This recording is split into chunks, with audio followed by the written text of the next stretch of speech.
DMTV Info, votre chaîne d'information en temps réel. La politique, la santé, le sport, les faits de société, la musique, les rumeurs et bien plus encore. Vous découvrirez cela dans notre chaîne DMTV Info.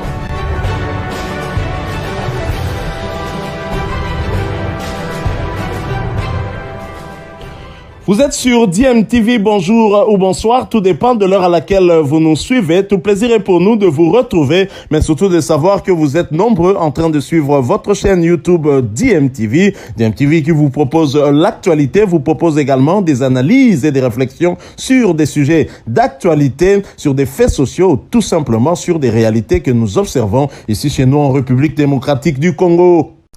C'est l'heure de notre tour d'horizon qui nous permet d'échanger avec vous sur l'actualité concernant certains de nos internationaux. Permettez-nous avant de débuter de vous présenter nos vœux les meilleurs pour cette année 2022 qui a débuté depuis hier samedi 1er janvier. Et pour ce tour d'horizon, nous allons les débuter par des nouvelles d'un ancien sociétaire de la Chine à Beijing, Guoan, dont le nom est cité du côté de la Ligue 1, du côté du champion de France en titre, Lille Bakambu. La bonne idée du LOSC, c'est une en tout cas interrogation, à la recherche d'un renfort offensif pour compenser le transfert de Jonathan Ikone à la Fiorentina. Lille pense à Cédric Bakambu, libre après une lucrative expérience au Beijing Guoan en Chine et désireux de rejouer en Europe. Cédric Bakambu est disponible gratuitement puisque son contrat a pris fin au mois de décembre dernier. C'est la priorité du mercato d'hiver du côté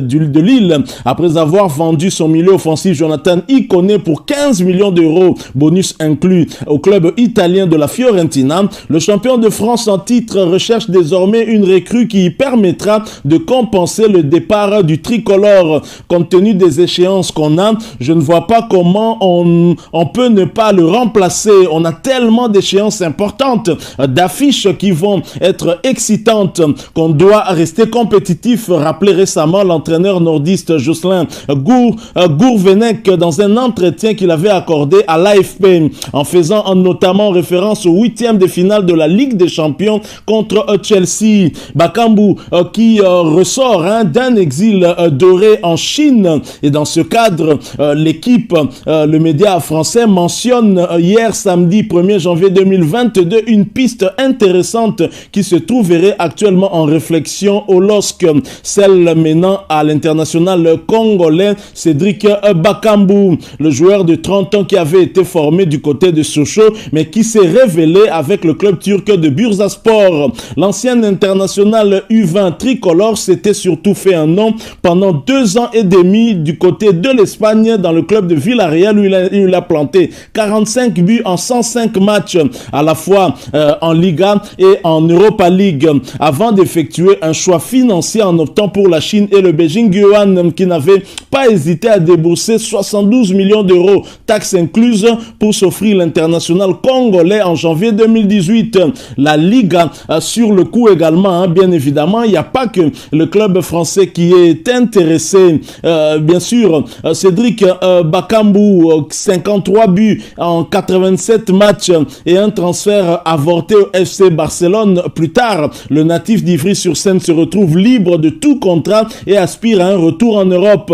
Son efficacité, sa solide expérience sur la scène européenne, certes limitée à l'Europa League, et sa situation contractuelle en font une cible intéressante pour les Dogs. Le Léopard présente en plus l'avantage de ne pas disputer la Coupe d'Afrique des Nations puisque son pays, la République démocratique du Congo, a échoué à se qualifier pour la compétition. Bien que son profil soit davantage celui d'un attaquant axial comme Jonathan David ou encore Bourak Yilmaz, Bakambu est également capable de jouer sur les côtés comme c'est le cas ces derniers mois en sélection suite au retour de Dieu merci Mbokani, ce qui pourrait coller avec le besoin du LOSC.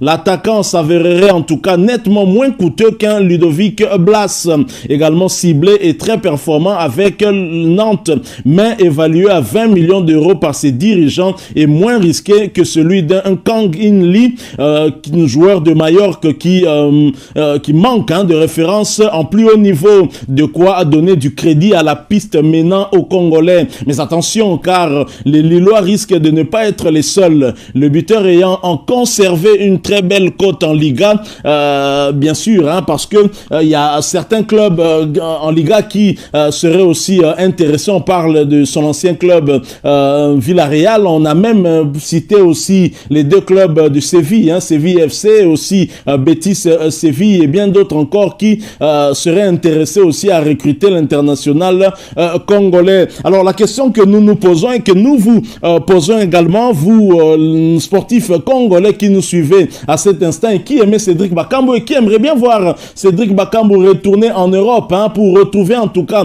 son niveau d'avant départ. Alors est-ce que Lille doit-il foncer sur Cédric Bakambu au regard du profil du joueur à remplacer, du profil de Cédric Bakambu? Aimeriez-vous voir Cédric Bakambu retourner en France pour relancer sa carrière au haut niveau? En tout cas, répondez-nous à travers un commentaire et nous ferons un plaisir de continuer à échanger avec vous sur cette actualité qui concerne l'international congolais. Nous avons besoin que Cédric Bakambu retourne très vite en Europe et surtout dans le cas de ce mercato hivernal qui est déjà ouvert, où nous venons d'accéder déjà au mois de janvier 2022 parce que les Léopards ont aussi des échéances à venir, notamment au mois de mars. C'est cette double confrontation dans le cadre des barrages, les éliminatoires de la Coupe du Monde Qatar 2022 et un Bakambu en forme peut aussi rassurer la République démocratique du Congo et permettre en tout cas de jouer notre chance sur ces deux matchs-là. Donc voilà ce qu'on a voulu vous présenter par rapport à Cédric Bakambu, mais nous poursuivons ce tour d'horizon et nous vous parlons d'autres mercato parce qu'il y a d'autres joueurs congolais qui sont concernés par les mercato, en tout cas leurs noms sont cités ça et là. Nous en parlons tout de suite après cette courte pause.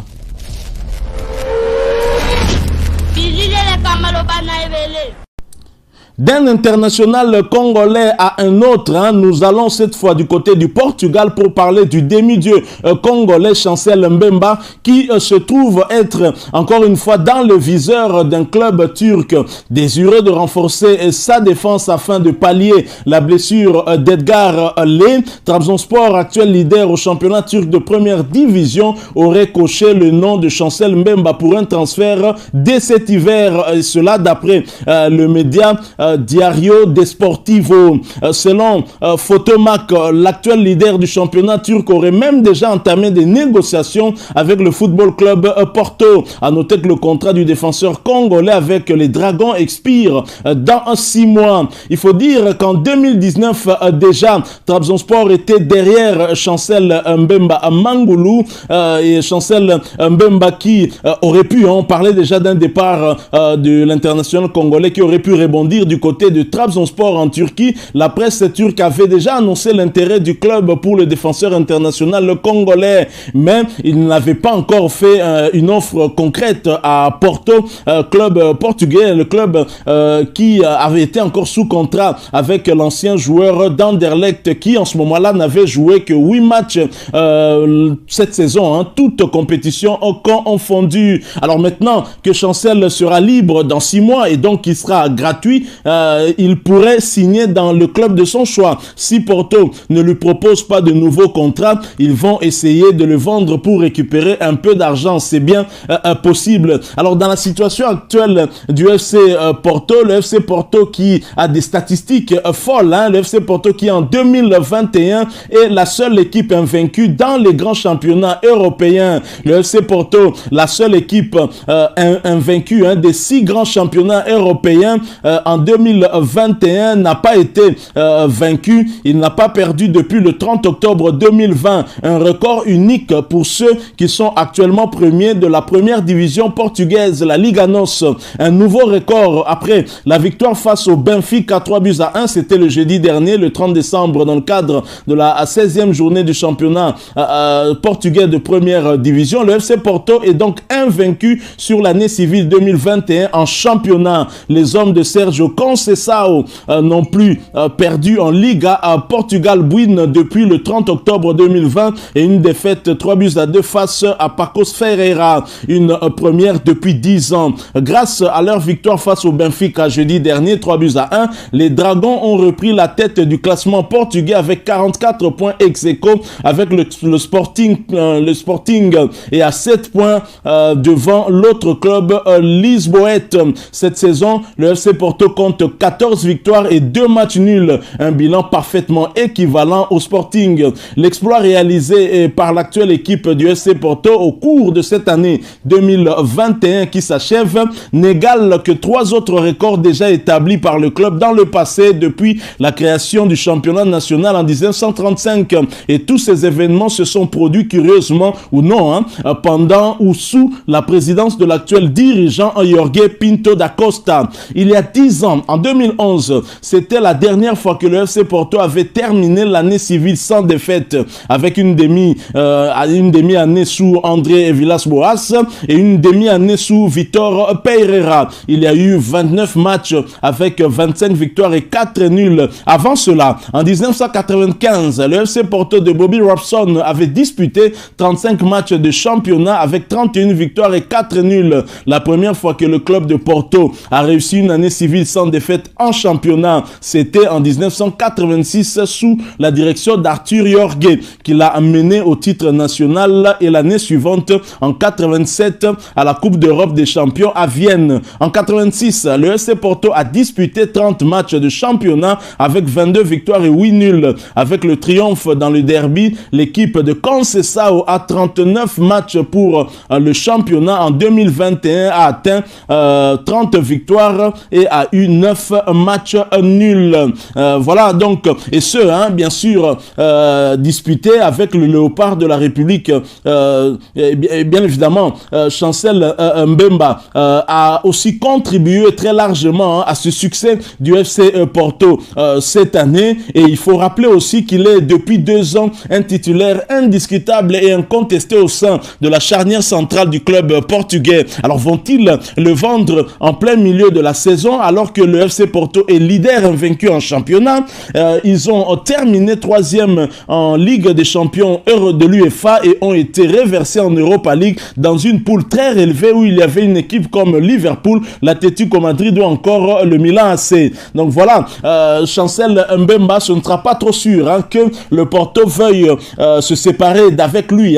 Et lui qui est titulaire incontestable et surtout en mi-saison, ce sera quand même assez compliqué. Mais wait and see, comme disent les Britanniques, nous allons donc observer pour voir ce qui va se passer du côté de Porto, le mercato étant déjà lancé. Attendons voir. Voilà, nous poursuivons ce petit tour d'horizon et toujours en parlant mercato concernant certains de nos internationaux, nous allons cette fois-ci en Turquie pour voir la situation de Christian Luyendam. À la Turquie, d'où nous venons, nous avons parlé du leader actuel du championnat turc Trabzonspor qui s'intéresse une fois de plus à Chancel Mbemba. Alors nous en parlons après cette courte pause. En Turquie, vous le savez, il y a peu, nous parlions de lui, pas en odeur de sainteté avec le staff technique de Galatasaray que dirige Fatih Terim. Le défenseur central congolais Christian Luyendam vit peut-être ses dernières heures avec le club Stambouliyot. Placé sur la liste de départ, le Léopard pourrait quitter plus vite que prévu le navire au pays de Recep Tayyip Erdogan. Les nouvelles du mercato envoient l'ancien joueur du tout-puissant Mazembe Angleber en Jupiler Pro League. Si son nom a été annoncé avec insistance chez les Rouges, club où il avait eu à prester avant son départ vers la Turquie, Christian Luyendam pourrait bien se diriger chez un concurrent, le Royal Antwerp. Le club turc de Galatasaray et les Old Great auraient trouvé un accord de principe pour le transfert du Congolais et cela dès l'hiver 2022. Christian Luyendam devra débarquer sous forme de prêt avec option d'achat. Voilà donc ce qui met certainement maintenant fin à ce petit tour d'horizon que nous avons voulu partager avec vous en ce dimanche 2 janvier 2022. Et pour nous, l'occasion, une fois de plus, de vous réitérer nos vœux les meilleurs pour cette année qui vient de débuter et nos vœux aussi les meilleurs pour nos léopards qui se préparent déjà pour les matchs des barrages des éliminatoires de la Coupe du Monde Qatar 2022. Le premier stage des léopards est déjà en cours du côté du Caire avec la présence du technicien argentin, mais très expérimenté, Hector Cooper. Nous en parlerons certainement dans un autre sujet très prochainement. Merci à vous qui nous avez suivis. Si vous avez aimé ce tour d'horizon, dites merci à l'équipe technique de DMTV qui a travaillé d'arrache-pied pour récolter toutes ces informations pour vous et laissez-nous un maximum de j'aime. Merci de vous abonner aussi à cette chaîne. Si vous êtes nouveau ou ancien que vous ne vous êtes pas encore abonné, n'oubliez pas d'activer la petite cloche de notification et cela en cliquant tout simplement sur celle que vous verrez apparaître dès que vous serez abonné. Encore une fois, merci avec espoir de vous retrouver très bientôt dans un autre sujet d'actualité. En attendant, portez-vous bien et DMTV vous dit au revoir.